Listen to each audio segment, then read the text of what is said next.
Thank you, Speaker. Speaker, my question is to the Prime Minister. Could the Prime Minister live on the Newstart rate of $40 a day? The Prime Minister has the call. Thank you, Mr Speaker. I thank the member for her question, and like all of those who are on Newstart or many of the other welfare payments that are provided to them by the taxpayer, those payments are certainly modest, Mr Speaker, and those payments are indexed every 6 months along with every other welfare payment. And the Australian public provides that support, but the most important support that is provided by this government is to ensure that people can get off welfare and into work. And this government has set records, Mr Speaker, both for youth unemployment, getting people into jobs, people right across the spectrum, older Australians, younger Australians, female Australians, getting them into work, Mr Speaker, because the best form of welfare— The Prime Minister resume his seat. Members on both sides. Members on both sides.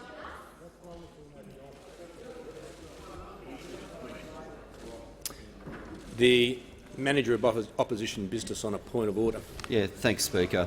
On direct relevance, it ought not be the case in a question like this that anything about Newstart is instantly in order, and the Prime Minister has strayed well away. Members on my right. Members on my right. There has been no reference whatsoever from the Prime Minister as to whether or not he could live on the amount. No reference at all. If members could cease interjecting, particularly so early. I've been listening very carefully to the Prime Minister. I've listened to the Manager of Opposition Business, and I do say to him, whilst I believe the Prime Minister is being directly relevant, as the standing order provides, it doesn't surprise me that he's raised a point of order, because there have been a series of these. I just want to tell the House I have been reflecting on this matter, as I said the other day, and I also said I didn't want to detain the House for too long, but I feel I now should at the start of a sitting week, and that is in reviewing direct relevance, which the Leader of the Opposition well knows came in 2010. He knows very well indeed, but I won't go to all of that. Various speakers have had to navigate this. I think I'm navigating it consistently, provided he's on the policy topic. I did look at a ruling from former Speaker Harry Jenkins that I think does sum it up pretty well, and I'll just read it to the House. And this is when there was a series of points of order. Well, actually, there would have been one because the rule has changed. Point of order relating to former Prime Minister Gillard's answer. And I think Speaker Jenkins summed this up as best he could when he said, "I believe so far she's been directly relevant, if not giving a direct answer." And they are different things. The standing orders demand direct relevance, and he then went on, as I think the Leader of the Opposition would remember, to say if there's going to be any other changes, then the Procedure Committee needed to look at it, etc., etc. But I think that's the principle I'm sticking with, and if the Prime Minister strays onto another policy topic, you'll be sure that I'll be acting very quickly to ensure he doesn't. Just on the point of order, the Leader of the Opposition. Speaker, to be fair to former Speaker Jenkins when making that ruling, I doubt very much whether he was giving a ruling on the basis of a 12-word question. Yes, I think we're that's asking one-line questions. Yep. That didn't happen in 2010. No, I think the Leader of the Opposition actually does make a reasonable point there, because I have reviewed the question. It was a question about climate change, as members would appreciate at that time.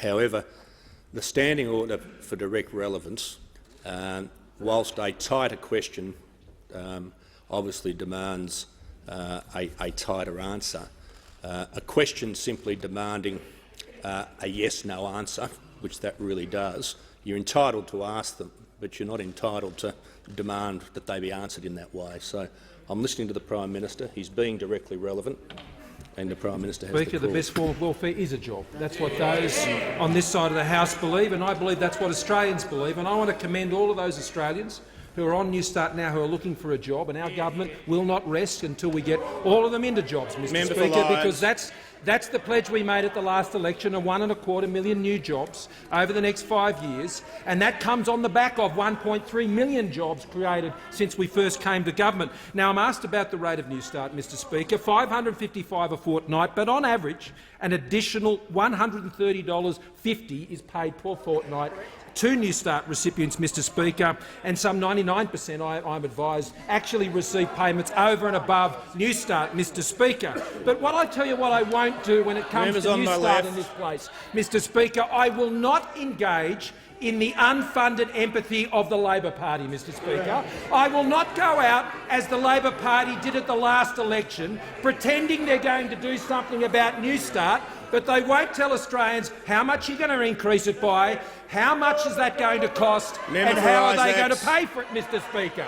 I won't do that, Mr Speaker. Our government has set priorities on investing in health, in schools, on education, Mr Speaker, on mental health, on combating the terrible curse of suicide in our country, on supporting our veterans, Mr Speaker. We have made those choices about priorities rather than increasing the size of the welfare budget, Mr Speaker. At the last election, the Labor Party came up with $387 billion of higher taxes, and they still couldn't come up with a way to fund an increase in the Newstart allowance. So I will not allow this Labor opposition to go out and make all sorts of promises to Australians about Newstart when they have no intention of funding it and no intention of backing it up with a real policy.